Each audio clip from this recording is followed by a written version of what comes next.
প্রথম আয়াত নাজিল হলো ইকরা, মানে পড়ো। আমি এবার আপনাদেরকে 2-3টা প্রশ্ন করব। আমি কি প্রশ্নগুলো করব? একটু আন্তরিকতা দিয়ে জবাব দিন। আচ্ছা, আপনারা বলেন তো, আল্লাহ তাআলা যদি চাইতেন সর্বপ্রথম নবীজির কাছে, তিনি কি নামাজের আয়াত নাজিল করতে পারতেন না? প্রথমেই তো বলতে পারতেন আকিমুস সালাত, তোমরা সালাত নামাজ কায়েম করো। অথবা আল্লাহ তাআলা কি চাইলে সর্বপ্রথম যাকাত অর্থ ব্যবস্থার আয়াত নাজিল করতে পারতেন কিনা?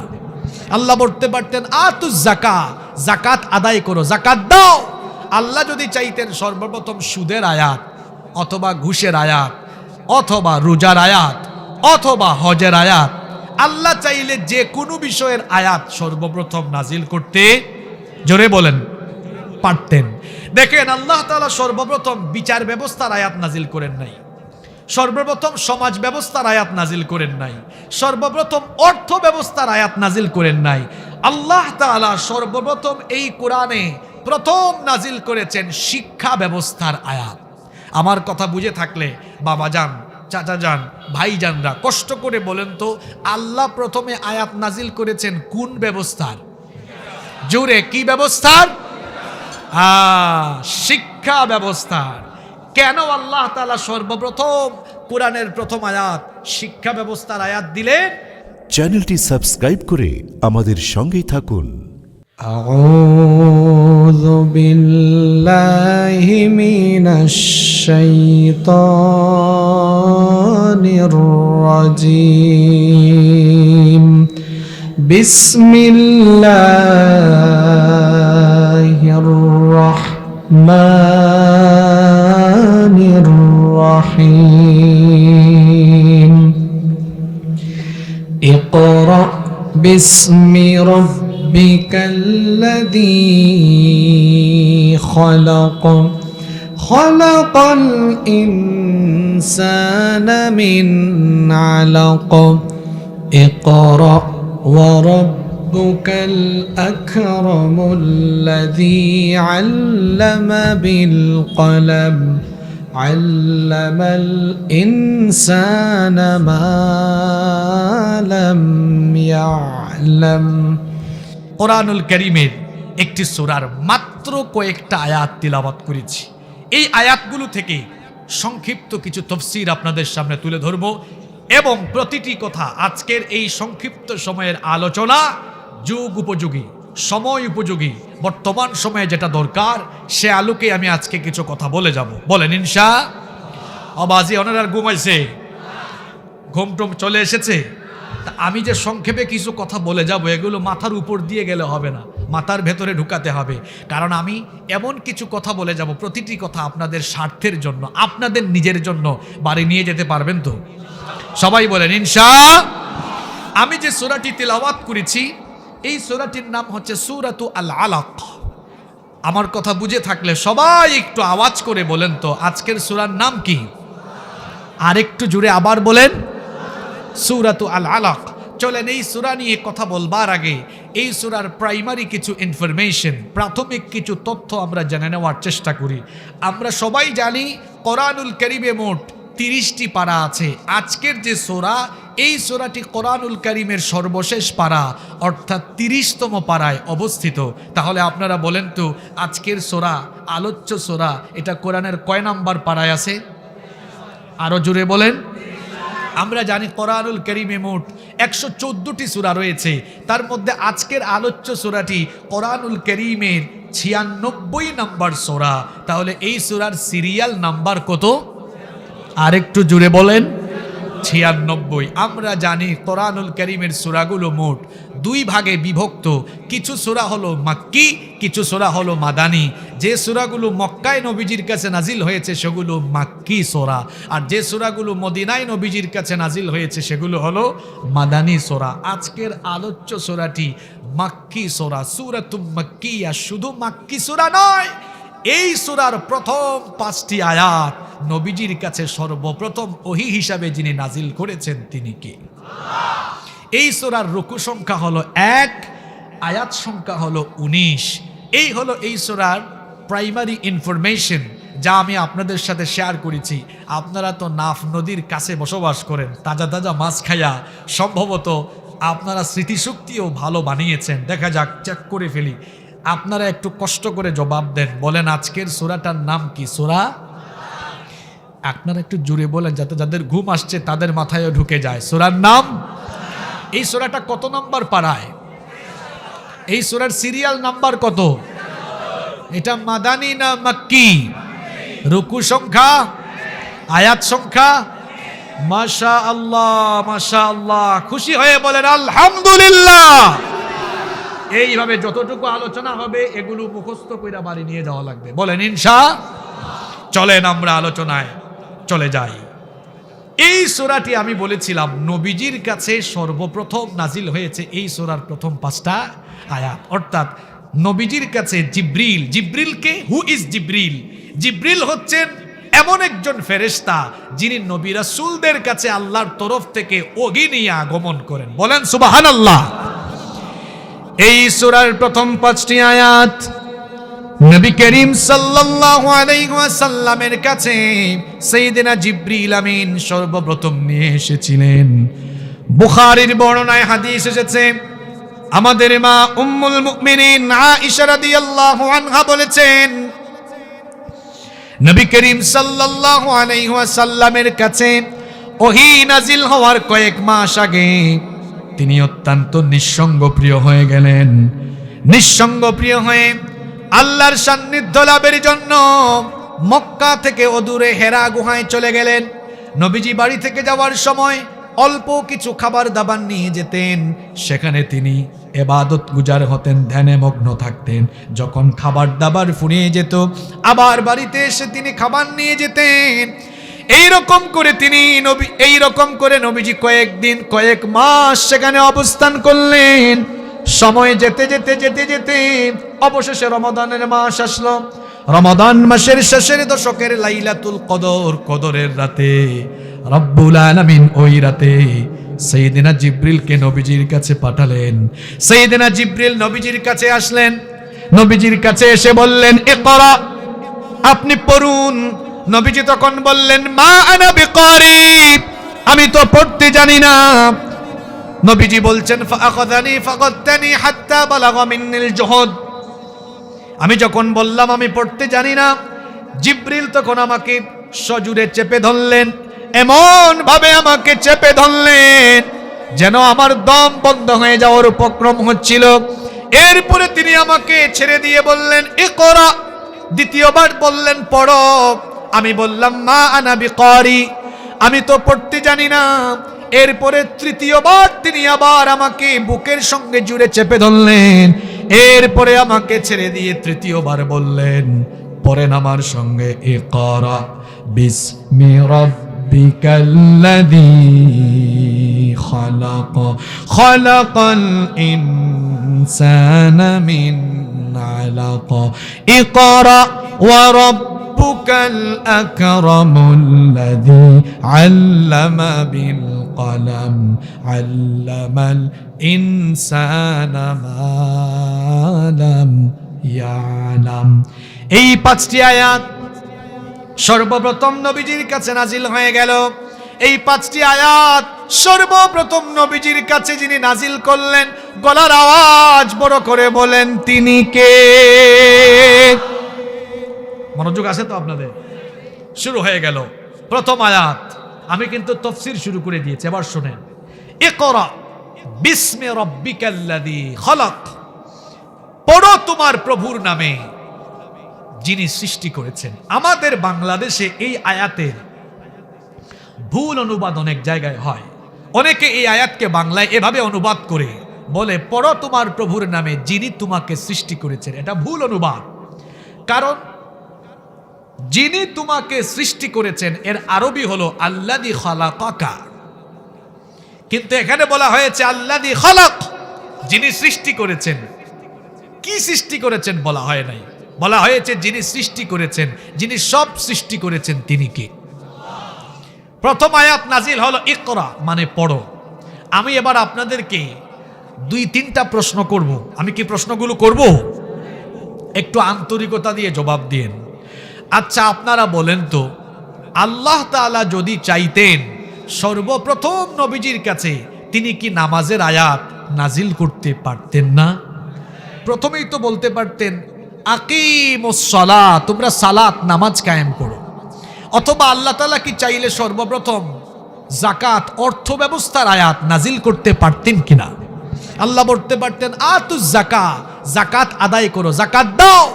আল্লাহ যদি চাইতেন সর্বপ্রথম সুদের আয়াত অথবা ঘুষের আয়াত অথবা রোজার আয়াত অথবা হজের আয়াত, আল্লাহ চাইলে যে কোনো বিষয়ের আয়াত সর্বপ্রথম নাজিল করতে, জোরে বলেন, পারতেন। দেখেন আল্লাহ তাআলা সর্বপ্রথম বিচার ব্যবস্থার আয়াত নাজিল করেন নাই, সর্বপ্রথম সমাজ ব্যবস্থার আয়াত নাজিল করেন নাই, সর্বপ্রথম অর্থ ব্যবস্থার আয়াত নাজিল করেন নাই। আল্লাহ তাআলা সর্বপ্রথম এই কোরআনে প্রথম নাজিল করেছেন শিক্ষা ব্যবস্থার আয়াত। আমার কথা বুঝে থাকলে বাবা যান, চাচা যান, ভাইজানরা কষ্ট করে বলেন তো, আল্লাহ প্রথমে আয়াত নাজিল করেছেন কোন ব্যবস্থার? জোরে, কি ব্যবস্থার? শিক্ষা ব্যবস্থার। কেন আল্লাহ তাআলা সর্বপ্রথম কোরআনের প্রথম আয়াত শিক্ষা ব্যবস্থার আয়াত দিলেন? কারণ হলো আমরা সবাই জানি শিক্ষা হলো জাতির মেরুদণ্ড। Education is the backbone of a nation. এই শিক্ষা হলো জাতির মেরুদণ্ড। মেরুদণ্ড কোথায়? আমাদের। এই মেরুদণ্ড যদি ভাঙা থাকে, মেরুদণ্ডে যদি ব্যথা থাকে, ভাঙা থাকে, সোজা হয়ে যেমন দাঁড়ানো যায় না। একটি সমাজ, একটি রাষ্ট্র কিংবা একটি সভ্যতার ভেতরে যদি সুশিক্ষা না থাকে, ওই সমাজ, ওই রাষ্ট্র, ওই সভ্যতা কখনো মাথা উঁচু করে দাঁড়াতে পারে। এজন্য মুসলমানদেরকে মাথা উঁচু করে দাঁড়াতে হলে পৃথিবীর বুকে মুসলমানদেরকে সুশিক্ষায় শিক্ষিত হওয়া লাগবে। এজন্য আল্লাহ তাআলা মুসলমানদের কাছে যখন আয়াত নাজিল করলেন, নবীজির কাছে আমাদের জন্য যখন আয়াত নাজিল করলেন, সর্বপ্রথম আল্লাহ শিক্ষা ব্যবস্থার আয়াত নাজিল করলেন। কারণ সুশিক্ষা গ্রহণ করে শিক্ষিত না হলে নিজেকে চেনা যাবে না, সমাজের জন্য কিছু করা যাবে না, উম্মতের জন্য করা যাবে না, কারো জন্য কিছু করা যাবে। এজন্য আল্লাহ তাআলা সর্বপ্রথম শিক্ষা ব্যবস্থার আয়াত দিলেন, যাতে করে আমরা আগে জ্ঞান অর্জন করি। কারণ মানতে গেলে জানতে হয়, মানতে গেলে জানতে হয়, জানতে গেলে পড়তে হয়। এজন্য আল্লাহ বলেছেন ইকরা। এই কোরআন যদি আপনি মানতে চান, মানতে গেলে কোরআন আগে কি করতে হবে? জানা শুরু করতে হবে, জানা। আর জানতে গেলে আপনাকে কোরআন কি করতে হবে? এজন্য আল্লাহ তাআলা সর্বপ্রথম কোরআন মানতে বলেন নাই, সর্বপ্রথম আল্লাহ বলেছেন ইকরা, পড়ো। তবে মুসলমানদের শিক্ষা ব্যবস্থা কেমন হবে? আল্লাহ বলেছেন তোমাদের শিক্ষা ব্যবস্থা, পড়ার ব্যবস্থা, তোমাদের একাডেমিক কারিকুলাম, তোমাদের পাঠদান পদ্ধতি, একাডেমিক সিস্টেম, একাডেমিক মেথড কেমন হবে শোনো। ইকরা বিসমি রাব্বিকাল্লাযী খালাক। সবাই আমার সঙ্গে বলেন, কেউ চুপ থাকবেন না, বলেন ইকরা বিসমি রাব্বিকাল্লাযী খালাক। পড়ো তোমার রবের নামে। আল্লাহ বলেছেন পড়ো তোমার রবের নামে। তাহলে মুসলমানদের শিক্ষা ব্যবস্থায় এমন শিক্ষা থাকা লাগবে যে শিক্ষায় শিক্ষিত হলে পরে রবকে চেনা যায়। মুসলমানের শিক্ষার ভেতরে যদি এমন অশিক্ষা, কুশিক্ষা থাকে যে অশিক্ষার, কুশিক্ষার কারণে রব সম্পর্কে গাফেল হয়ে গিয়ে, আল্লাহ সম্পর্কে গাফেল হয়ে গিয়ে বান্দা যদি শেষ পর্যন্ত রবকেও চিনতে না পারে, এটা হলো অশিক্ষা, কুশিক্ষা। এই অশিক্ষার, কুশিক্ষা দিয়ে জাতির জন্য, সভ্যতার জন্য কিছু করা যায় না। এজন্য আল্লাহ বলেছেন পড়তে হবে কার নামে? আসতে বলবেন না, জুড়ে বলেন, পড়তে হবে কার নামে? আল্লাহর নামে। আল্লাহ কে? আল্লাহর পরিচয় কি? আল্লাহ বললেন আল্লাযী খালাক, যিনি সৃষ্টি করেছেন। সব কিছুর একজন স্রষ্টা আছে না নাই? আল্লাহ বলেছেন পড়ো তোমার প্রভুর নামে। পড়াশোনাটা হবে এমন যেই পড়াশোনার পরে তুমি তোমার রবকে চিনতে পারবা। তবে পড়াশোনা করে রবকে চিনতে গেলে ওই পড়াশোনা কিংবা সিলেবাসের ভেতরে দ্বীনি শিক্ষা থাকা লাগবে, কোরআন থাকা লাগবে, হাদিস থাকা লাগবে, এরপরে রবকে চেনা যাবে। আমরা যদি আমাদের পাঠ্য কর্মসূচি থেকে, শিক্ষাক্রম থেকে কুরআন বাদ দেই, হাদিস বাদ দেই, দেখা যাবে অনার্স শেষ করে, মাস্টার শেষ করে, ডক্টরেট পিএইচডি হোল্ডার হয়ে তারপরে বলবে দেয়ার ইজ নো গড, স্রষ্টা বলতে কেউ নাই। বলেন নাউজুবিল্লাহ। পাগল ছাগলের দল। স্রষ্টা বলতে কেউ আবার থাকে না কেমনে? সবাই বলেন তো, ড্রাইভার ছাড়া কি গাড়ি চলে নাকি? আসতে বলবেন না, জুড়ে বলেন, ড্রাইভার ছাড়া গাড়ি চলে নাকি? পাইলট ছাড়া কি বিমান চলে নাকি? এই যে দেখেন, এখানে মাইকের একজন অপারেটর আছে, ডানে না বামে আছে কোনো একদিকে, মাইকের একজন অপারেটর আছে যিনি মাইকটাকে অপারেট করছে। বলেন তো, অপারেটর ছাড়া কি মাইক চলবে নাকি? তাহলে এই বিশ্বের বুকে অনেক পাগল ছাগল আছে যারা বলে সৃষ্টি আছে, আসমান জমিন গাছপালা নদ নদী সাগর সব আছে, এগুলো সৃষ্টি, কিন্তু স্রষ্টা নাই। ও পাগল ছাগলের দল, যদি ড্রাইভার ছাড়া গাড়ি না চলে, পাইলট ছাড়া বিমান না চলে, অপারেটর ছাড়া মাইক না চলে, তাহলে স্রষ্টা ছাড়া সৃষ্টি কেমনে চলে? তাহলে বলেন তো, সৃষ্টির পেছনে একজন কারিগর আছে না নাই? এজন্য আল্লাহ বলেছেন, পড়াশোনা তোমাদের সিলেবাস এমন বানাও, পড়াশোনা শেষ করে যেন স্রষ্টা চেনা যায়। এই জন্য আল্লাহ বলেছেন, ইকরা বিসমি রাব্বিকাল্লাযী খালাক। পড়তে হবে যার নামে, তিনি কে? রবের নামে পড়ো, যেই পড়ার পরে স্রষ্টা চেনা যায়। বলেন তো, আমরা যা দেখি যা দেখি না, সকল সৃষ্টির একচ্ছত্র স্রষ্টা যিনি, তিনি কে? কোরআনুল কারীমের 39 নম্বর সূরা, সূরাতুজ জুমারের 62 নম্বর আয়াতে আল্লাহ বলছেন, আল্লাহু খালিকু কুল্লি শাইইন ওয়া হুয়া আলা কুল্লি শাইইন ওয়াকিল। আল্লাহ তাআলা বলছেন, তিনি হচ্ছেন সব জিনিসের স্রষ্টা, সব কিছু তিনি সৃষ্টি করেছেন এবং সকল কিছুর পরিচালক, তত্ত্বাবধায়ক যিনি। আওয়াজ করে বলেন, তিনি কে? তাহলে মুসলমানের পড়াশোনা হবে এমন, তার শিক্ষা থাকবে এমন, শিক্ষার পদ্ধতি হবে এমন, যে শিক্ষায় শিক্ষিত হলে মুসলমানের সন্তান আল্লাহকে চিনবে, রবকে চিনবে। শিক্ষা ব্যবস্থায় যদি আল্লাহকে চেনার, রবকে চেনার সকল উপায় প্রদানকে বাদ দেওয়া হয়, তাহলে মুসলমানের সন্তান আর মুসলমান থাকবে না, নাস্তিক হয়ে যাবে। আজকে তাই করা হচ্ছে। বলা হচ্ছে মানুষ মানুষের জাত না, মানুষ হলো বান্দরের জাত। আজকে ডারউইনের সেই বিবর্তনবাদ তত্ত্বকে বইয়ের ভেতরে ঢুকিয়ে দিয়ে আমাদের সন্তানগুলোর মগজ ধুলাই করা হচ্ছে। ডারউইনের তত্ত্বের মূল কথা হলো স্রষ্টা আছে, কিন্তু স্রষ্টার কোনো সৃষ্টি নাই। ডারউইনের মতবাদের মূল কথা হলো প্রকৃতিতে যা কিছু আছে সব নাকি এমনি এমনি সৃষ্টি হয়েছে। বেটা ডারউইন কোন জাতের গাঞ্জা যে খাইছে, ডেট ফেল হওয়া গাঞ্জা হয়তো খাইছে, এই জন্য কয় বান্দর থেকে নাকি মানুষ হইছে। তোর মা বাপ হয়তো বান্দর ছিল, আমরা বান্দরের ঘরের বান্দর নই, তুই হলে বান্দরের ঘরের বান্দর, আমরা মানুষের ঘরের মানুষ। আজ ওই ডারউইনের কিছু উত্তরাধিকার আমার বাংলাদেশেও এসেছে। এমন বুদ্ধিজীবী হইছে, বুদ্ধি হইতে হইতে মাথার সব চুল পড়ে গেছে, মাথার মাঝখানে চুল নাই, দাড়ি নাই, খালি মুছ রাখছে। এ ধরনের কিছু বুদ্ধিজীবী আর বিজ্ঞানীরা ডারউইনের মতবাদ কায়েম করে আমাদের বাচ্চাদের মগজ ধুলাই করার জন্য ওই বান্দরের ঘরের বান্দররা বান্দরামি শিক্ষা ঢুকাইয়া দিয়েছে। আমরা বান্দরের ঘরের বান্দর নই, যারা ঢুকাইছে তারা হইল বান্দরের ঘরের বান্দর। ঠিক কিনা বলেন? আমাদের সন্তানগুলো এমন এমন পড়া পড়তেছে, এগুলা পুরা রব চিনবে না। আমার কথার জবাব দিয়েন আপনারা। আমরা যখন ছোট ছিলাম স্কুলে পড়েছি, মাদ্রাসায়, আমি নিজে স্কুলে পড়ছি, এরপরে আমি মাদ্রাসায় পড়েছি, বিশ্ববিদ্যালয়ে আমি পড়েছি। আপনারা কি পড়েছেন ছোটবেলায়? কি সুন্দর সুন্দর কবিতা পড়েছেন আপনারা? এই সুন্দর ফুল, সুন্দর ফল, মিঠা নদীর খোদা তোমার। আমরা পড়েছি আমাদের দেশে হবে সেই ছেলে কবে, কথায় না বড় হয়ে। আমরা পড়েছি আমি হব সকালবেলার পাখি, সবার আগে কুসুম বাগে উঠবো আমি। আমরা পড়েছি প্রশংসা সবই কেবল তোমারই রব্বুল। আমরা পড়েছি কাজী নজরুলের সেই কবিতা, চল চল চল ঊর্ধ্ব গগনে বাজে মাদল, নিম্নে উতলা ধরণী তল, অরুণ প্রাতের তরুণ দল, চল রে চল রে চল। ঠিক কিনা? আমরা আরো পড়েছি ওই যে জসিমউদ্দিনের কবিতা, নাতি এসে বলতেছে, দাদু ভাই আপনি এই কবরের পাশে বসে সব সময় কাঁদেন কেন?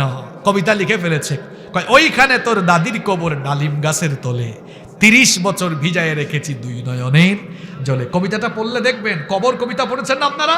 কবিতাটা পড়লে দেখা যায় স্বামী স্ত্রীর যে একটা প্রেমের সম্পর্ক, ভালোবাসার সম্পর্ক ওই কবিতায় ফুটে উঠেছে। আমরা ছোটবেলায় যেগুলো শিখেছি প্রতিটা কবিতা থেকে মেসেজ আছে, শিক্ষা।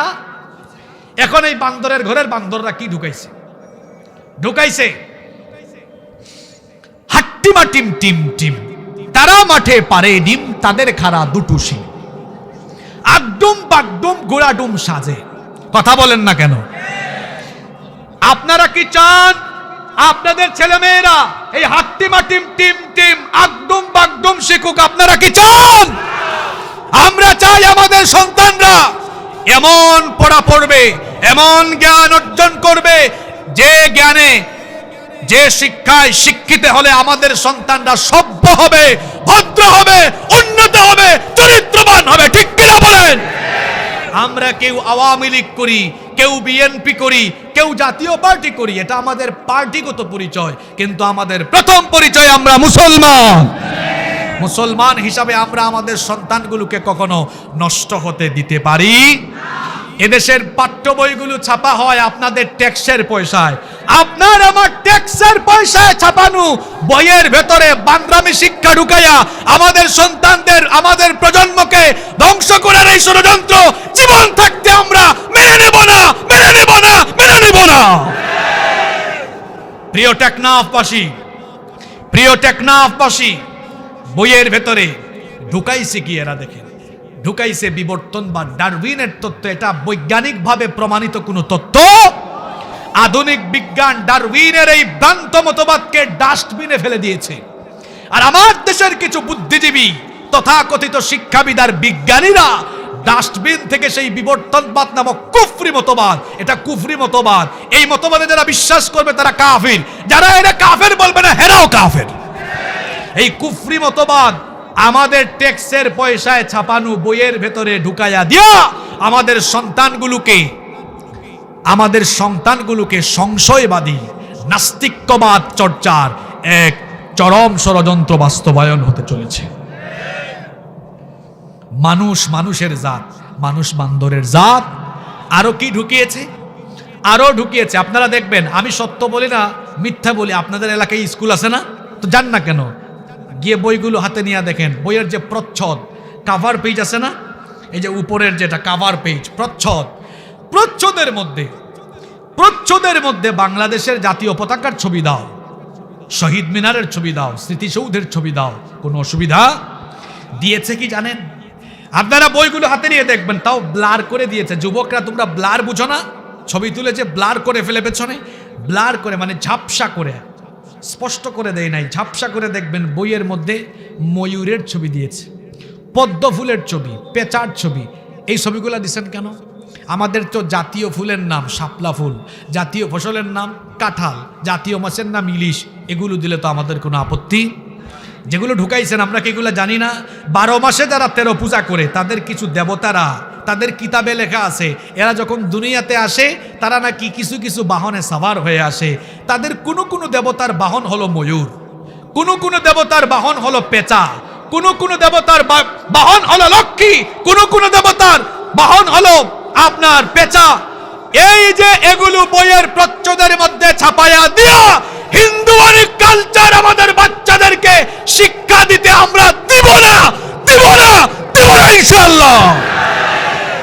মাননীয় প্রধানমন্ত্রীকে আমরা, আলেমদের প্রতিনিধি দল গিয়ে বারবার জানিয়েছেন, তিনি বিষয়গুলো আলেমদের সাথে তিনি সুন্দর ভাষায় কথা বলেছেন, আশ্বস্ত করেছেন। তিনি বলেছেন, সেটা দেখবেন, মনে হয় বাস্তবায়নও শুরু হয়েছে। গতকাল আমি দেখলাম, না আজকেই দেখলাম, শিক্ষামন্ত্রী প্রেস কনফারেন্স করে বলেছেন, আমরা দায়ী ব্যক্তিদেরকে চিহ্নিত করার চেষ্টা করছি। দেখেন আগামী বছর ইলেকশন, আমরা সরকারকে বলবো, ইলেকশনকে সামনে রেখে আমি আওয়ামী লীগ এবং সরকারকে বলবো, এই যে কয়েকটা তথাকথিত বুদ্ধিজীবী শিক্ষা কমিশনে বৈশা, এরা তো ইলেকশনের আগে আওয়ামী লীগ আর সরকারকে মানুষের কাছে বিতর্কিত করার জন্য এরা অপচেষ্টা চালিয়েছে। এজন্য আপনারাও চুপ থাকবেন না।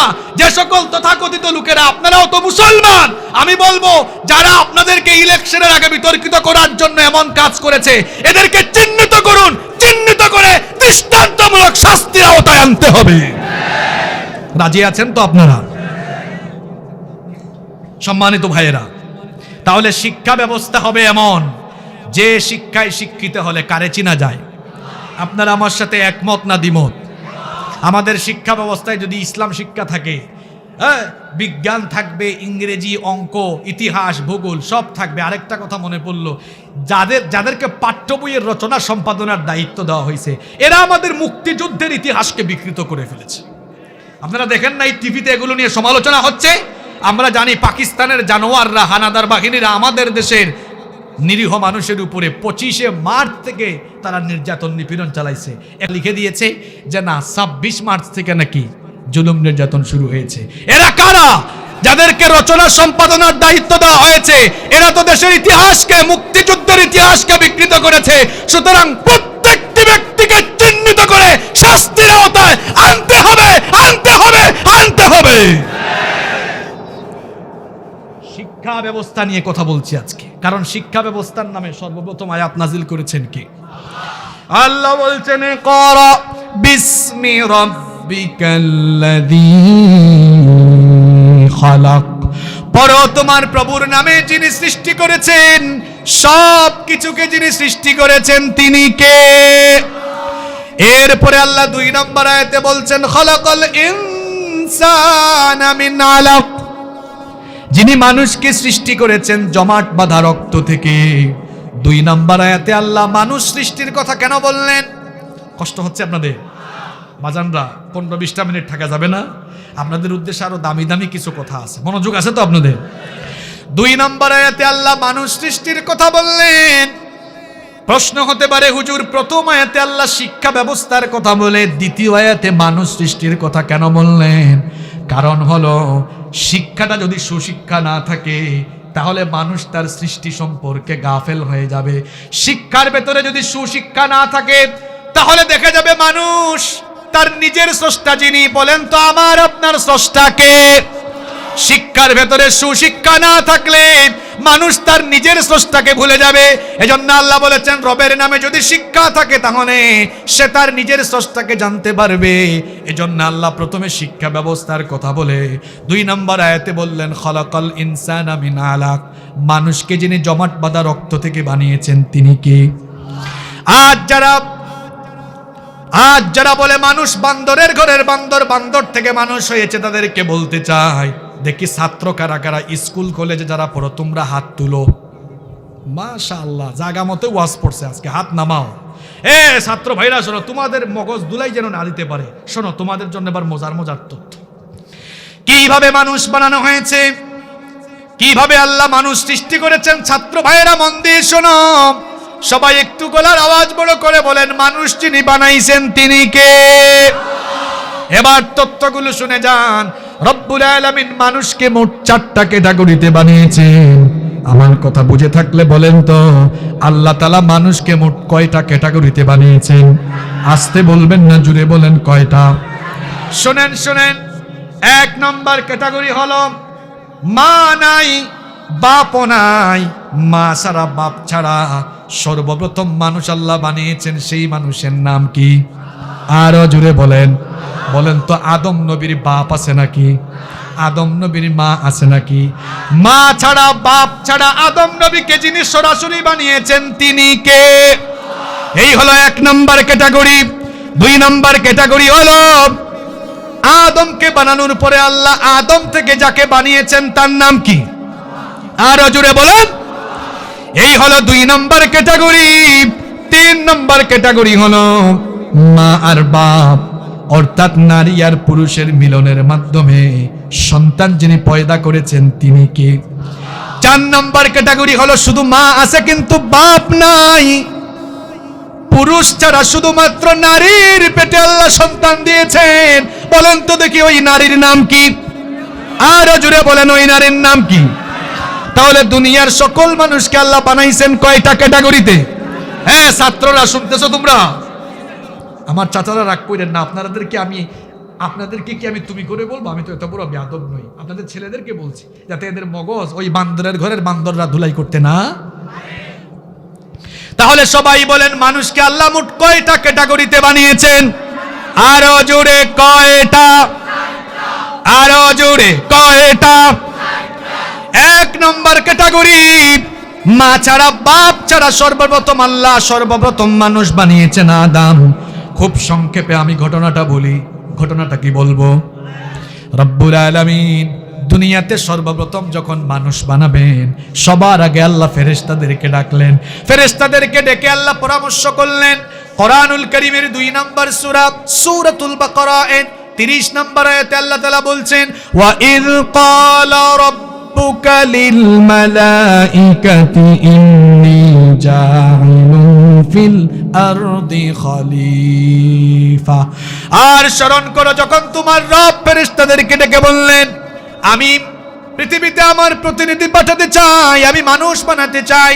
ফেরেশতারা তখন বলেছিল, ক্বালু আতাজআলু ফিহা মান ইউফসিদু ফিহা ওয়া ইয়াসফিকুদ দিমা।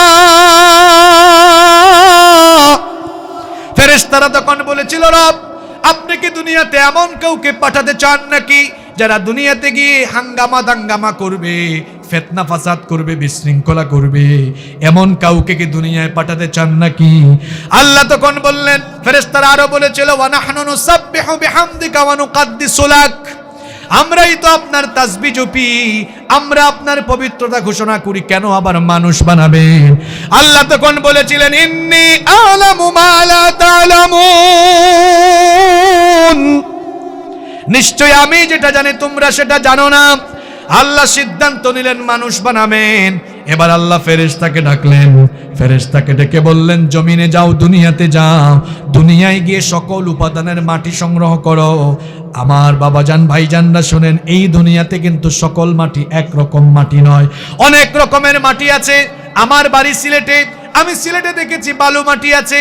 আপনাদের এলাকায় তো দেখবেন কত জাতের মাটি, ধুলাময় মাটি, কাদাযুক্ত মাটি, এঁটেল মাটি, দোআঁশ মাটি। বলেন তো বিভিন্ন প্রকারের মাটি দুনিয়াতে আছে না নাই? আসতে বলবেন না, জুড়ে বলেন আছে না নাই? আল্লাহ ফেরেশতাকে বললেন, দুনিয়াতে যাও, সকল উপাদানের মাটি সংগ্রহ করো। ফেরেশতা দুনিয়াতে এসে সকল উপাদানের মাটি সংগ্রহ করলো। এই যে দেখেন প্যান্ডেলে আমরা যারা, কারো চেহারা একটু সাদা, কারো চেহারা কালা, কারো চেহারা সব শ্যামলা, কারো চেহারা লালচে, কারো চেহারা ফ্যাকাশে। কেন? আমাদের মধ্যে বৈচিত্র্যতা জানেন নাকি? কারণ আল্লাহ যখন ফেরেশতাকে মাটি আনতে পাঠিয়েছিলেন, ফেরেশতা বিভিন্ন উপাদানের বিভিন্ন কালারের মাটি সংগ্রহ করেছে। ওই মাটি দিয়ে আল্লাহ আদম বানিয়েছে। এই জন্য ওই আদমের ঘরের সন্তানরা এক একজন এক এক জাতের হয়েছে। সুবহানাল্লাহ পড়তে মন চায় না? ফেরেশতা যখন মাটি আনলো, আল্লাহ তাআলা আদম নবীকে মোট 6টা পর্যায়ে বানিয়েছেন। জুড়ে বলেন কয়টা? প্রথম পর্যায়ে আল্লাহ সেই মাটিগুলোকে ধুলিময় মাটিতে পরিণত করলেন। এরপরে ধুলিময় মাটিকে পানি ঢেলে কাদাযুক্ত মাটি বানালেন। কাদাযুক্ত মাটিকে এরপরে আল্লাহ তাআলা শুষ্ক, এরপরে আল্লাহ তাআলা কাদাযুক্ত মাটিকে আঠালো মাটিতে পরিণত করলেন। চতুর্থ পর্যায়ে সেই মাটিকে আল্লাহ তাআলা কাদাযুক্ত শুষ্ক গন্ধময় মাটিতে পরিণত করলেন। 5 নম্বরে সেই মাটিকে আল্লাহ ঠনঠনে মাটিতে পরিণত করলেন। এরপরে আদম নবীর আকৃতি দিলেন। আদম নবীর আকৃতি দিয়ে আদম নবীর দেহের ভেতরে রূহ যিনি ফুঁকে দিলেন, তিনি কে? এইভাবে সরাসরি মাটি থেকে আদমকে যিনি বানালেন, তিনি কে? এখন তো আমরা 5 ফুট 8 ইঞ্চি, 9 ইঞ্চি, 6 ফিট 2 ইঞ্চি, 3 ইঞ্চি। বুখারী শরীফের হাদিস, নবীজি বলেছেন, পৃথিবীর সকল মানুষের বাপ সর্বপ্রথম মানুষ আদম নবী। আদম নবীকে তুলুহু 60 দিরা, তাকে আল্লাহ 60 হাত লম্বা করে বানিয়েছেন। অবাজি সুবহানাল্লাহ কইতে মন ন চায়? সুবহানাল্লাহ বলবেন না? এইভাবে সর্বপ্রথম মানুষ আদম আলাইহিস সালামকে যিনি বানালেন, তিনি কে? এরপরে দ্বিতীয় ক্যাটাগরি, আদম থেকে আল্লাহ হাওয়া আলাইহিস সালামকে বানালেন। এরপরে আল্লাহ আদম আর হাওয়া এই দুইজনকে দুনিয়াতে পাঠালেন। ও বাবা জান, ভাই জানরা শোনেন, এই যে আমি, এই যে আপনারা, আমরা সবাই আমাদের ভাই বোন ঘরের মধ্যে আছে।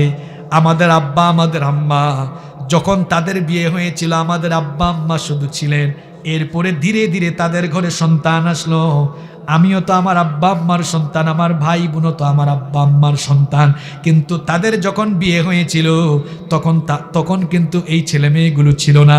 বিয়ে শাদীর পরে আস্তে আস্তে সংসারটা বড় হয়েছে। এই যে পৃথিবী, এই পৃথিবীটা হলো একটা সংসার।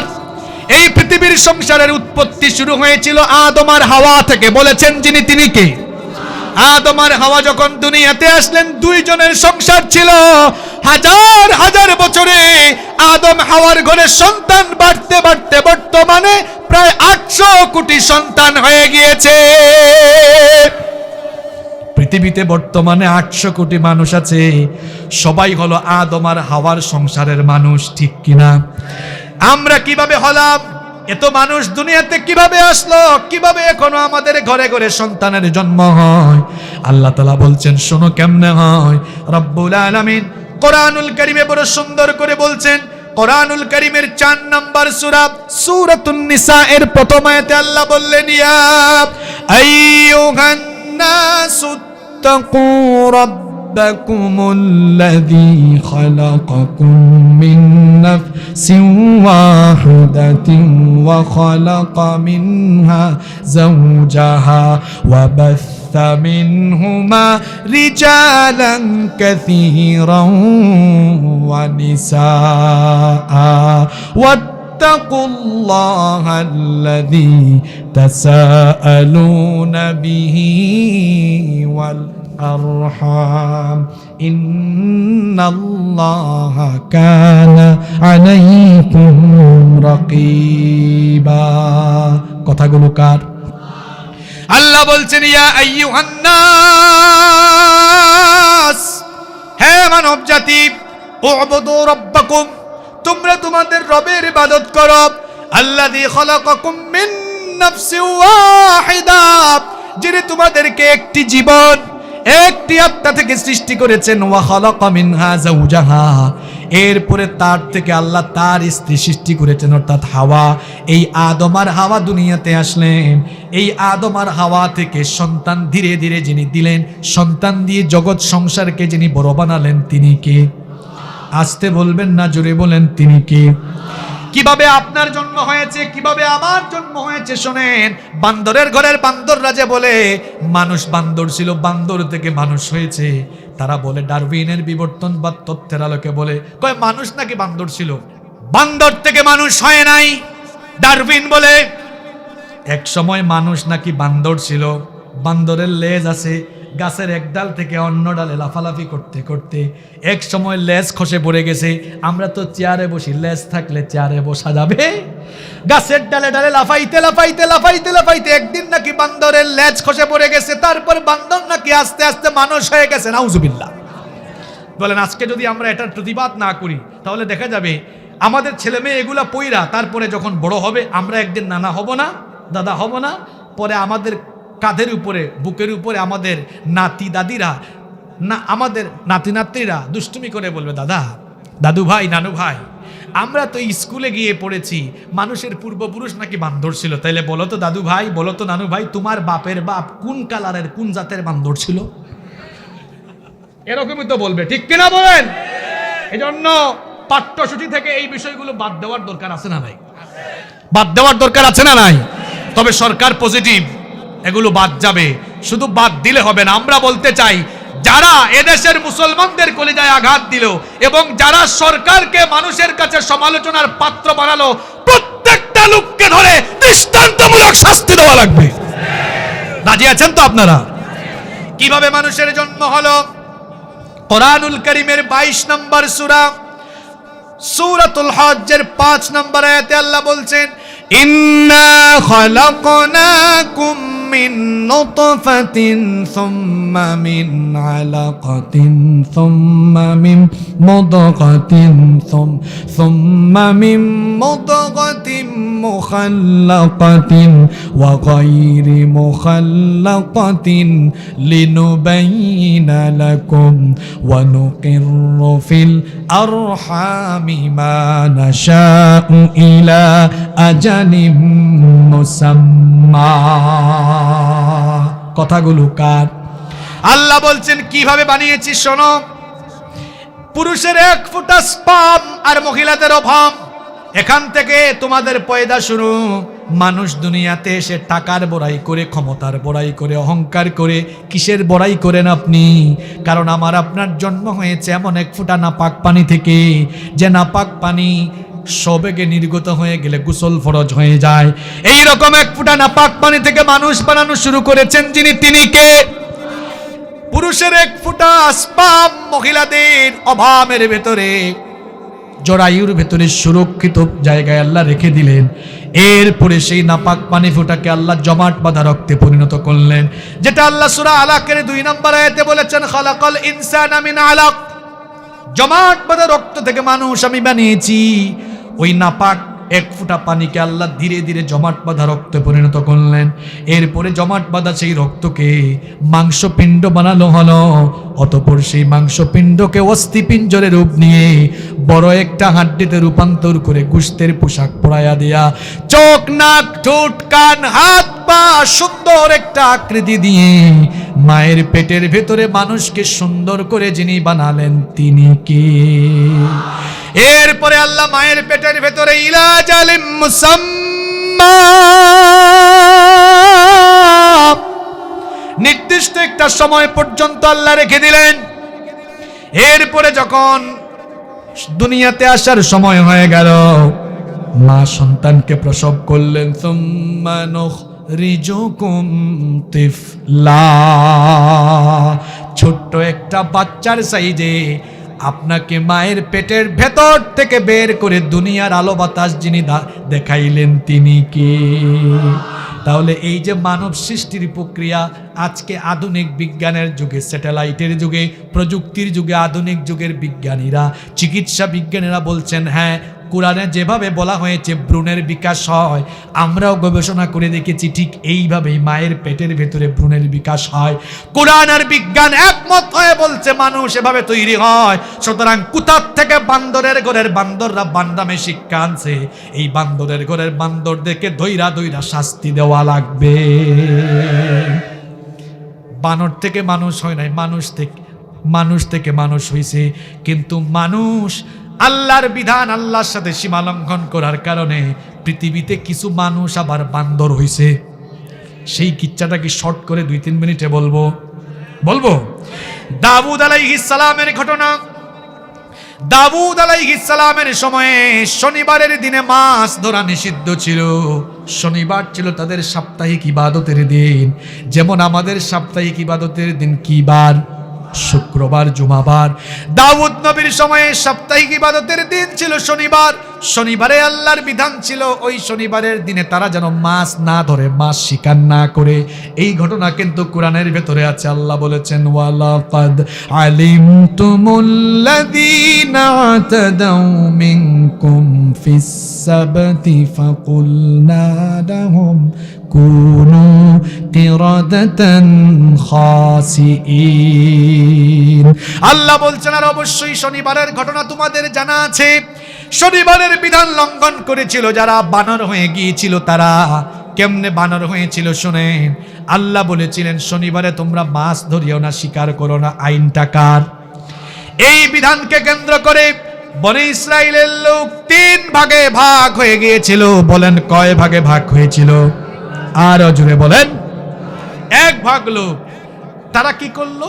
তারা বলল, আল্লাহ যেহেতু মাছ ধরতে নিষেধ করছেন, আমরা মাছ ধরবো না, শিকারও করবো না, কিন্তু আইল দিয়া, বেড়া দিয়ে আটকায় রাখবো, আর রবিবার এগুলা ধৈরা ধৈরা মজা করে খাবো। এটা কয় নম্বর গ্রুপ? জোরে বলেন, কয় নম্বর?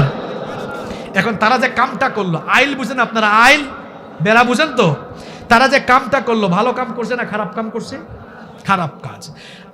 আরেক ভাগ লোক তারা মাছ আইল দিয়ে, বেড়া দিয়ে আটকায় নাই, কিন্তু যারা আটকাইতেছে তাদেরকে গিয়া বাধাও। আমাদের সমাজে এরকম কিছু মানুষ আছে, নিজেও অন্যায় করে না ঠিক, কিন্তু অন্যায় কাজে গিয়া বাধা, এরকম আর কি। 3 নম্বর শ্রেণীর লোক, এরা এই অন্যায়টা করে নাই, কিন্তু যারা অন্যায় করতেছে তাদেরকে গিয়া বলে, এই আল্লাহ নিষেধ করছে তোমরা মাছ ধরো কেন, মাছ আটকাইতেছো কেন, হ্যাঁ এটা কইরো না। তাইলে তারা অন্যায় করে নাই, কিন্তু অন্যায় গিয়া কি দিয়েছে। আর 2 নম্বর গ্রুপ অন্যায় করে নাই, বাধাও। আর 1 নম্বর গ্রুপ তো একদম সুজা অন্যায় করে ফেলেছে। এই হলো কয়টা গ্রুপ। আল্লাহ 3 নম্বর গ্রুপকে গজব থেকে বাদ দিলেন। কয় নম্বর গ্রুপকে? 3 নম্বর গ্রুপ কারা? মাছ আটকায় নাই কিন্তু গিয়া বাধা। আর বাদ বাকি 2 গ্রুপের বনি ইসরাইলের প্রায় 70,000 ইহুদিকে আল্লাহ একদিনে যুবকদেরকে বানর বানিয়েছেন, আর বুড়াদেরকে আল্লাহ শুকরে বানিয়েছেন, শুকরে পরিণত করেছেন। নাউজুবিল্লাহ। ফেরেশতা যখন গজব নিয়ে আসলো, ফেরেশতা বলল, আল্লাহ এক গ্রুপ মানুষ তো মাছ আটকাইয়া অন্যায় করছে, তাদের উপরে গজব দিব ঠিক আছে, কিন্তু এক গ্রুপ মানুষ এখানে তো আছে, এরা তো মাছ আটকায় নাই, তাদের উপরে গজব দিব কেন? আল্লাহ বললেন, মাছ ধরে নাই, অন্যায় করে নাই ঠিক আছে, কিন্তু অন্যায় গিয়া বাধা। তাহলে বুঝা গেল আমার দেশে বাংলামী যে শিক্ষা ব্যবস্থা প্রবর্তন করা হয়েছে, সচেতন মুসলমান হিসাবে আওয়ামী লীগ বিএনপি জাতীয় পার্টি ভুলে গিয়ে মুসলমান হিসাবে আমরা যদি প্রতিবাদ না করি, এর পরিণাম হিসাবে আমাদের সন্তানগুলো বাংলামী শিক্ষা পেয়ে নাস্তিক হওয়ার সম্ভাবনা রয়েছে। এজন্য এই অন্যায়ের প্রতিবাদ আমরা করতে রাজি আছি তো। আমরা আওয়ামী লীগ যারা করি, বিএনপি যারা করি, জাতীয় পার্টি যারা করি, আমরা সবাই অন্তত এই ইস্যুতে ঐক্যবদ্ধ হয়ে আমরা এই বান্দরের ঘরের বান্দরদের শাস্তি বিচার আমরা মাননীয় প্রধানমন্ত্রীর কাছে দাবি করছি। কারা কারা রাজি? 2 হাত তুলে দেখান। নারে তাকবীর, লিল্লাহি তাকবীর। হাতগুলো নামান। আমার কথাই কি আপনারা বেজার হচ্ছেন? রাগ করতেছেন আপনারা? তাহলে বুঝা গেল মানুষ মানুষের জাত। এই কথা আল্লাহ সূরা আলাকের 2 নম্বর আয়াতে বলেছেন, খালাকাল ইনসানা মিন আলাক। মানুষকে তিনি জমাট বাঁধা রক্ত থেকে সৃষ্টি করেছেন। এরপরে শুনেন, আর মাত্র 3টা আয়াত, 5 মিনিটে শেষ হয়ে যাবে। আল্লাহ বলছেন, ইকরা ওয়া রাব্বুকাল আকরামুল্লাযী আল্লামা বিল কলম। আল্লাহ বলছেন পড়ো। প্রথম আয়াতেও ইকরা, 3 নম্বর আয়াতেও ইকরা। মুফাসসিরগণ তাফসীরে লিখেছেন, তাফসীরে কুরতুবীর ভিতরে এসেছে, প্রথম ইকরা দ্বারা আল্লাহ নবীজিকে পড়ার আদেশ দিয়েছেন, 3 নম্বর আয়াতের ইকরা দ্বারা আল্লাহ আমাদেরকে পড়ার আদেশ দিয়েছেন। আল্লাহ বলছেন তোমরাও পড়ো। কেমন পড়া? ওয়া রাব্বুকাল আকরাম, তোমাদের মহামান্বিত রবের নামে। আমাদের রব যিনি, তিনি কি? আস্তে বলবেন না, জোরে বলেন, আমাদের রব কি? আল্লাহ আমার রব, এই রবি আমার সব। পারেন না আপনারা? বলেন বলেন, আল্লাহ আমার রব, এই রবি আমার সব। আল্লাহ আমার রব, এই রবি আমার সব। দমে দমে তনু মনে তারি অনুভব। আল্লাহ আমার রব, এই রবি আমার সব। বলেন আল্লাহু আকবার। আল্লাহ বলছেন, ইকরা ওয়া রাব্বুকাল আকরামুল্লাযী আল্লামা বিল কলম। পড়ো তোমাদের মহিমান্বিত সেই রবের নামে, আল্লাযী আল্লামা বিল কলম, যিনি তোমাদেরকে কলমের সাহায্যে শিক্ষা দিয়েছেন, অর্থাৎ কলম ব্যবহারের কলা কৌশল শিখিয়েছেন। এই কলম যে আমরা এখন ব্যবহার করি, এই কলম ব্যবহারের কলা কৌশল আমাদেরকে শিখিয়েছেন কে? এই যে আসমান আছে, জমিন আছে, মানুষ আছে, সাগর আছে, পাহাড় আছে, সূর্য চন্দ্র গ্রহ নক্ষত্র, আরশ কুরসি লৌহ, এরপরে কলম, এই যে আল্লাহর এত সৃষ্টি, হাজার হাজার মাখলুকাত, বলেন তো আল্লাহ সবার আগে বানাইছেন কি? মাশাআল্লাহ, সবার আগে বানাইছেন কি? নবীজি বলেছেন, আউয়ালু মা খালাকাল্লাহুল কলম, সবার আগে আল্লাহ কলম বানিয়েছেন, কলম সৃষ্টি করেছেন। কলম সৃষ্টি করে আল্লাহ বলেছেন উকতুব, লিখো। কলম বলল মা আকতুব, ও আল্লাহ আমি কি লিখব? আল্লাহ বললেন উকতুব মা হুয়া কাইনুন ইলা ইয়াউমিল কিয়ামা, কিয়ামত পর্যন্ত দুনিয়াতে যা হবে সব তুমি লিখো। আল্লাহু আকবার। আল্লাহ বলছেন ওই কলম, কলম ব্যবহারের কৌশল আমি তোমাদেরকে শিখিয়েছি। আবার দেখেন কোরআনে 114টা সূরা আছে, কলমের নামেও কোরআনে একটা সূরা। কলমের নামে কোরআনে সূরা আছে, এই সূরার সিরিয়াল নাম্বার হলো 68 নম্বর সূরায় আল্লাহ বলেছেন, সূরার নামও কলম, আল্লাহ বলেছেন নুন ওয়াল কলামি ওয়া মা ইয়াসতুরুন।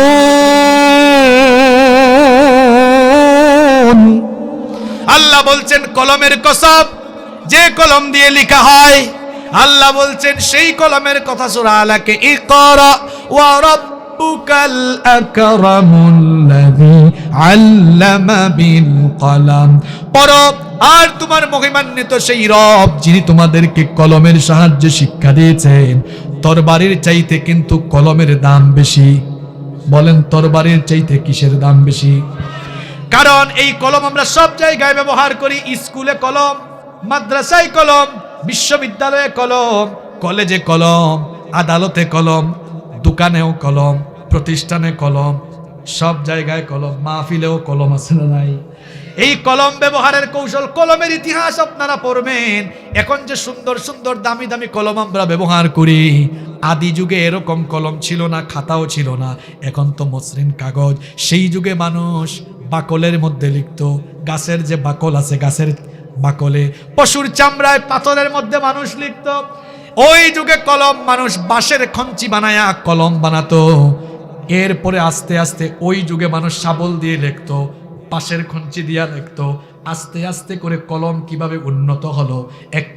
একটা যুগে মানুষ দুয়াত কলম দিয়ে লিখতো, এখন তো আমরা আধুনিক যুগের কলম দিয়ে লিখি। এই যে কলম ব্যবহারের কৌশল যিনি শিখিয়েছেন তিনি কে? কারণ সর্বপ্রথম কলম বানিয়েছেন কে?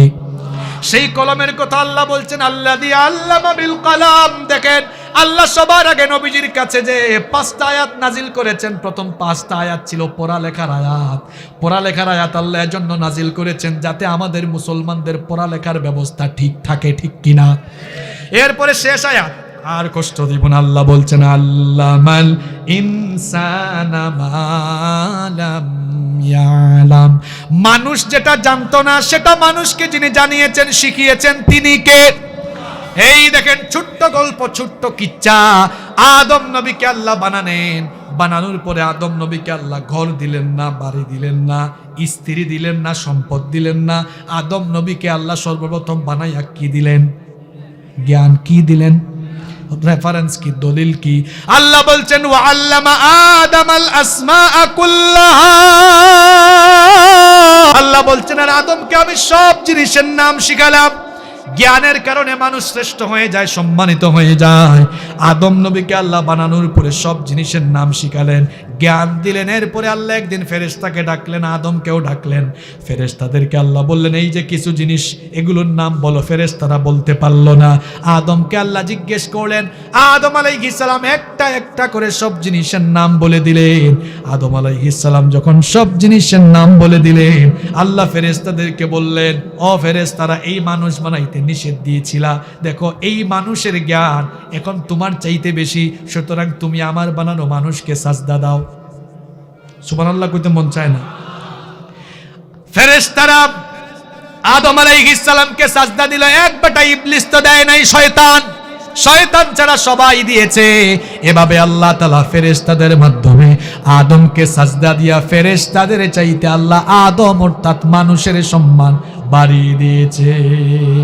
তুমি মাটির আদমকে প্রথম সৃষ্টি করিয়া ঘোষণা করিয়া দিলে শ্রেষ্ঠ বলিয়া। তুমি মাটির আদমকে প্রথম সৃষ্টি করিয়া ঘোষণা করিয়া দিলে শ্রেষ্ঠ বলিয়া। তাই নূরের ফেরেশতা করে আদমকে সেজদা, ও তাই নূরের ফেরেশতা করে আদমকে সেজদা। তুমি সবার চেয়ে দিলে মাটির মানুষকে সম্মান। আল্লাহু আল্লাহু, জানেন না আপনারা? বলেন আল্লাহু আল্লাহু, তুমি জাল্লে জালালুহু, শেষ করা তো যায় না গেয়ে তোমার গুণগান। আল্লাহু আল্লাহু, বলেন আল্লাহু আকবার। তাহলে জ্ঞান মানুষকে সম্মানিত বানায়। কি বানায়? এই হলো প্রথম 5টা আয়াতের তাফসীর। এই যে প্রথম 5টা আয়াতে আমরা আজকে যা শিখলাম, কি শিখলাম? 1 মিনিটে বলি। প্রথম 5টা আয়াত থেকে আমরা আজকের যা শিখলাম, আলোচনা থেকে আমরা শিখলাম, সর্বপ্রথম আল্লাহ বিচার ব্যবস্থা, অর্থ ব্যবস্থার আয়াত দেন নাই, দিয়েছেন কিসের আয়াত? শিক্ষা ব্যবস্থার। কেন দিয়েছেন?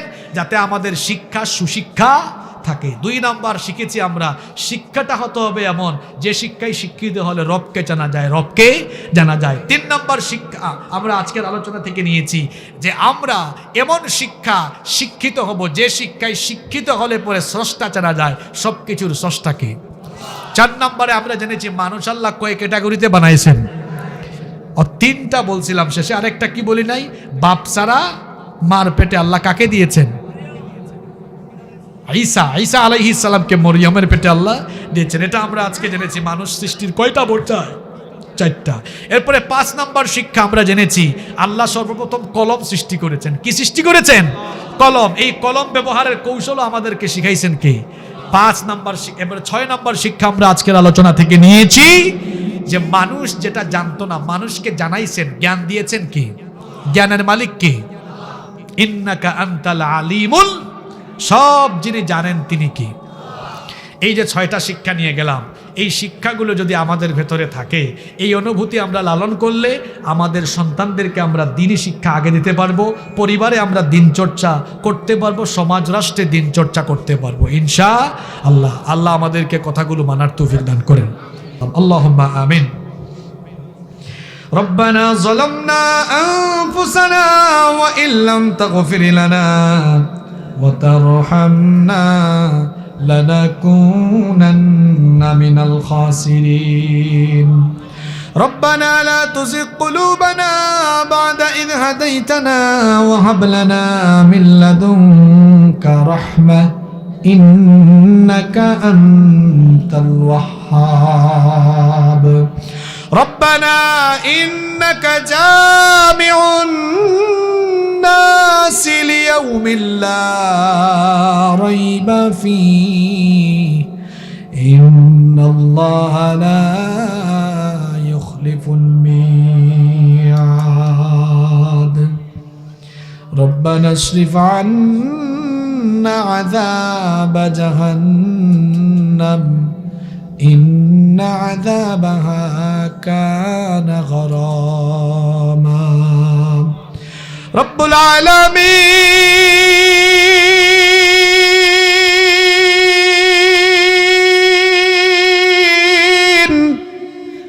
গভীর রাত পর্যন্ত আমরা তোমার কোরআন পাগল বান্দারা নীরবে বসে বসে তোমার কালাম থেকে আলোচনা শুনেছি। ও মালিক,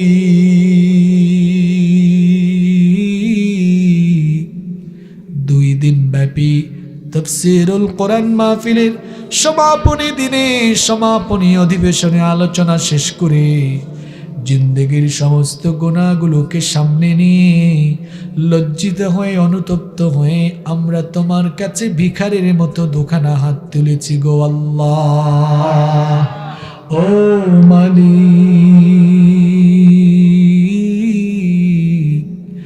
এত গুনাহ আমরা করেছি, গুনাহ করতে করতে আমাদের নফসটাকে আমরা কলুষিত বানিয়ে ফেলেছি। এত পাপ আমরা করেছি, পাপ করতে করতে পাপের দরিয়ার অতল তলদেশে নিমজ্জিত হয়েছি। ওগো আল্লাহ, যতই আমরা গুনাহ করি না কেন, তুমি তো বলেছ লা তাকনাতু মির রাহমাতিল্লাহ, তুমি তো বলেছ বান্দারে গুনাহ করে রহমত থেকে নিরাশ হয়ে যায়ও না।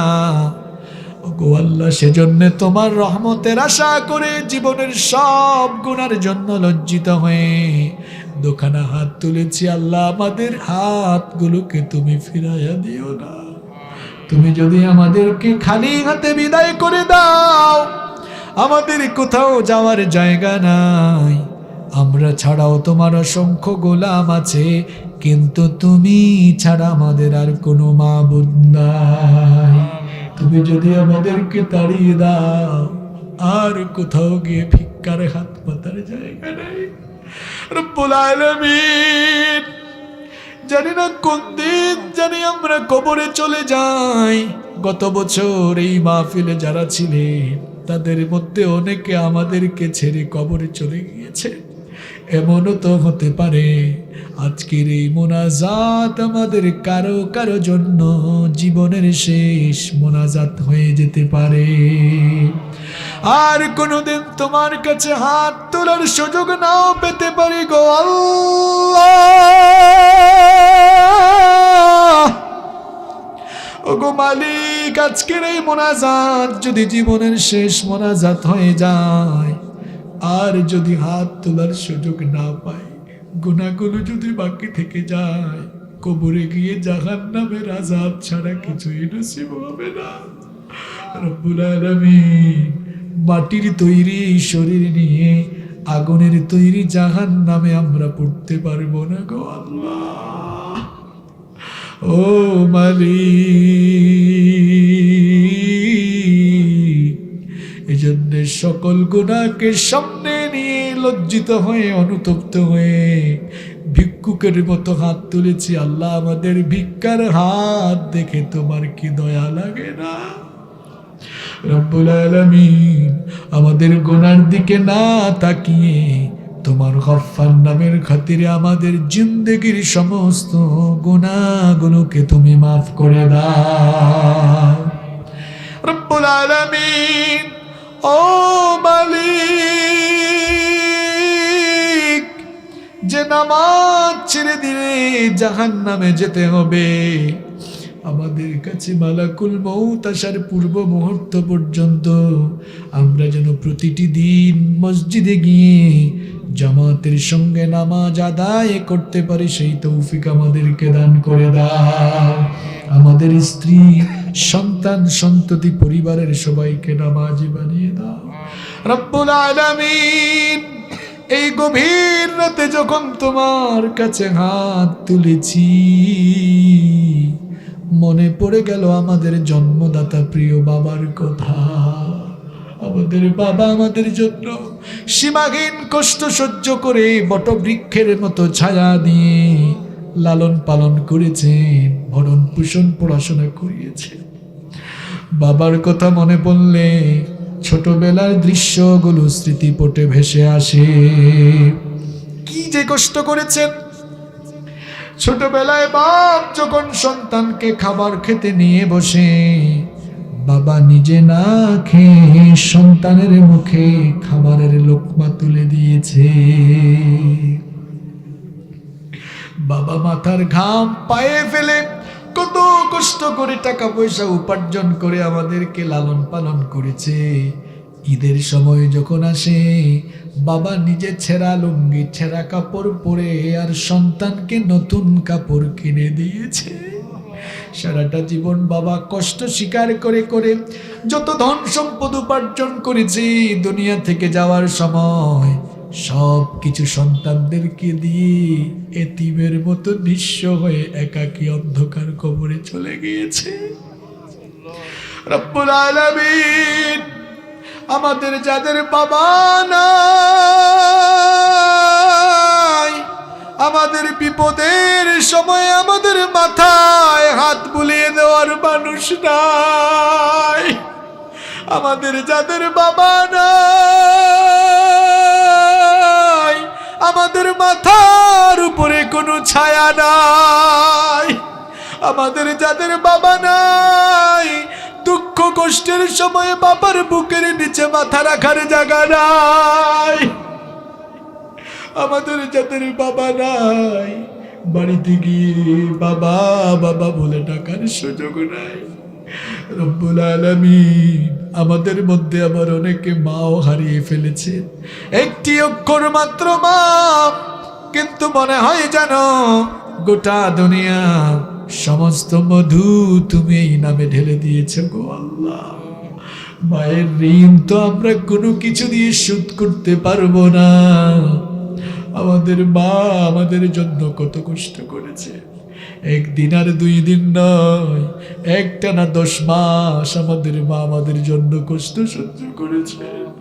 আমরা যখন মায়ের পেটে ছিলাম, আমাদের মা কত কষ্ট করেছেন। শীতের এই কনকনে ঠান্ডার রাতগুলোতে দুনিয়ার মানুষ বড় আরাম করে ঘুমায়, কিন্তু আমরা যখন আমাদের মায়ের পেটে ছিলাম, গভীর রাতে ঠান্ডার রাতগুলোকে যখন সন্তান পেটের ভেতরে নড়াচড়া শুরু করেছি, হাত পা দিয়ে গুতাগুতি আরম্ভ করেছে, মায়ের এমন বেদনা শুরু হয়েছে, কলিজা ছিঁড়ে যাওয়ার মতো অবস্থা হয়েছে। গভীর রাতে মা আরামের ঘুম ভেঙে দিয়ে চোখের পানি ফেলে ফেলে কেঁদেছে।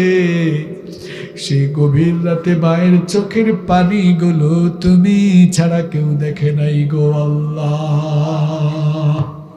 শুধু রাতের বেলা নয়, দিনের বেলাও আমাদের মা আমাদের জন্য কত কষ্ট করেছে।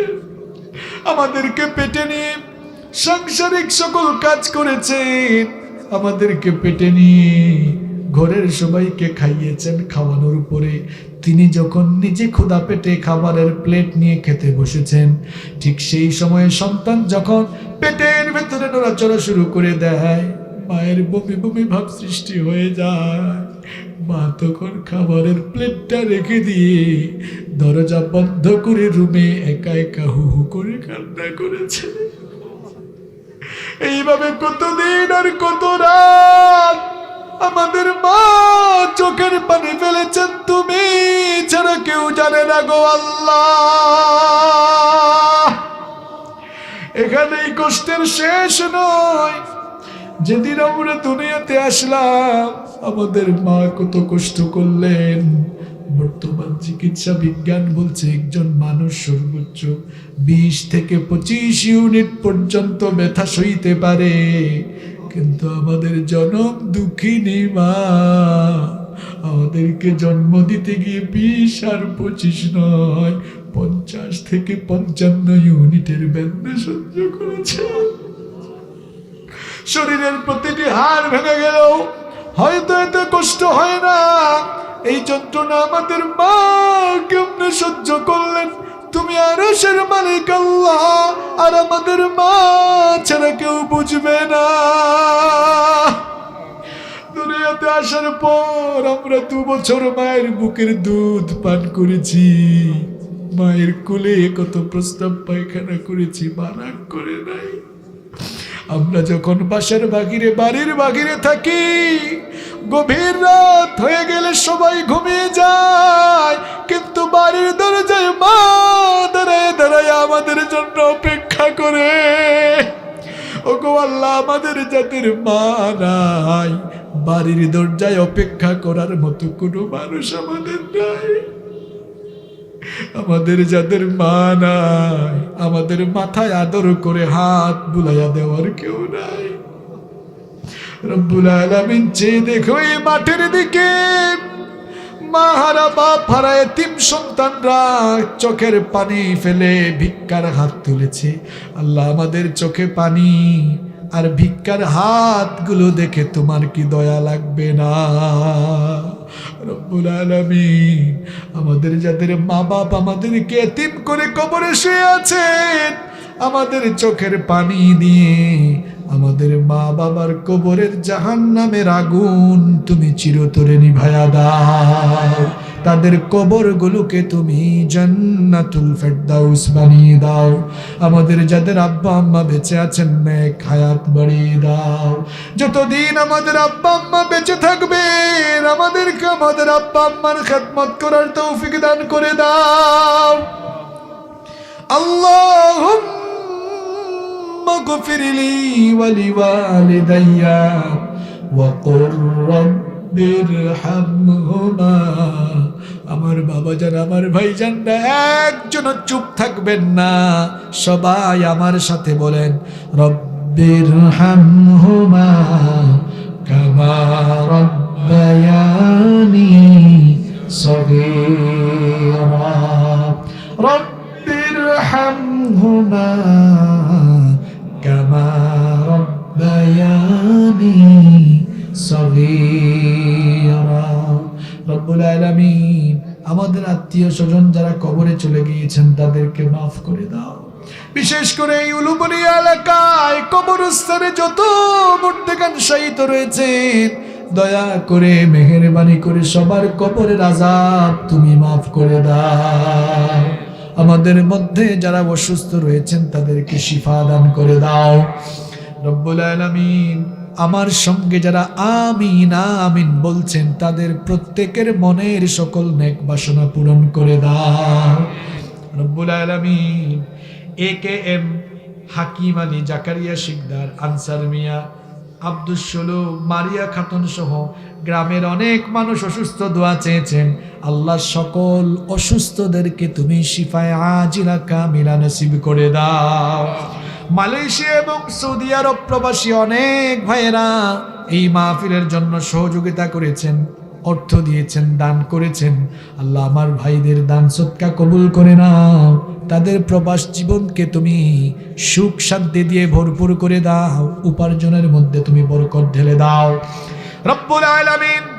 আজকের এই মাহফিলকে তুমি কবুল করে নাও, যারা মাহফিলে দান সদকা করেছেন সকলের দান সদকা কবুল করে নাও। এই হিলফুল ফুজুল ফাউন্ডেশনকে কবুল করে নাও। এই ফাউন্ডেশনের সভাপতি, সেক্রেটারি, কোষাধ্যক্ষ সহ যত সদস্য রয়েছেন সবাইকে মাফ করে দাও, সকলকে নামাজি বানিয়ে দাও। আমার কলিজার টুকরা সবগুলো যুবক ভাইদেরকে দ্বীনের জন্য কবুল করে নাও রব্বুল আলামিন। এই ফাউন্ডেশনের উপদেষ্টা যারা আছেন সবাইকে মাফ করে দাও। চিংড়ি প্রজেক্টে যাদের চিংড়ির প্রজেক্ট রয়েছে তাদের প্রজেক্টের মধ্যে বরকত দাও রব্বুল আলামিন। আজকের মাহফিলের সম্মানিত সভাপতি জনাব হারুনুর রশিদ শিকদার সাহেব সহ সম্মানিত যত অতিথিবৃন্দ ছিলেন গতকাল আজকে সবাইকে মাফ করে দাও, সবাইকে দ্বীনের জন্য কবুল করে নাও রব্বুল আলামিন। ও মালিক, এই গ্রামে 2টা কবরস্থান রয়েছে, 2টি কবরস্থানে শায়িত সকল মুর্দেগানদের কবরগুলোকে জান্নাতের বাগান বানিয়ে দাও। এই গ্রামে, এই এলাকায় কোরআনুল কারীমের তাফসীরের এই যে সুন্দর পরিবেশ বিরাজমান, কিয়ামত পর্যন্ত যেন এই সুন্দর পরিবেশ এভাবেই থাকে সেই ব্যবস্থা তুমি করে দাও রব্বুল আলামিন। অনেক উলামায়ে কেরাম মাহফিলে এসেছেন, সবাইকে মাফ করে দাও। আমার বৃদ্ধ বাবারা এই গভীর রাত পর্যন্ত কষ্ট করে থেকেছেন, তাদেরকে মাফ করে দাও। আমার মা বোনদের জীবনের গুনাহগুলো মাফ করে দাও। আলেমদেরকে যারা আপ্যায়ন করেছেন তাদেরকেও মাফ করে দাও, তাদের উপার্জনের মধ্যে বরকত দাও রব্বুল আলামিন। আমার এক ভাই দোয়া চেয়েছেন, ওনার ভাই আজ বেশ কয়েকদিন হয়ে গেল ইন্ডিয়াতে তিনি আছেন, ক্লিনিক্যালি ডেথ। রব্বুল আলামিন তার সেই দেহটাকে বাংলাদেশে আনার সুন্দর এবং সহজ ব্যবস্থা তুমি করে দাও, তার পরিবারকে তুমি সবরে জামিল দান করে দাও রব্বুল আলামিন। আমাদের সকলকে বাকি জিন্দেগি দ্বীনের পথে জীবন পরিচালনার তৌফিক দাও। সাল্লাল্লাহু তাআলা আলা খায়রি খালকিহি মুহাম্মাদিন ওয়া আলিহি ওয়া আসহাবিহি আজমাইন بحق لا إله إلا الله محمد رسول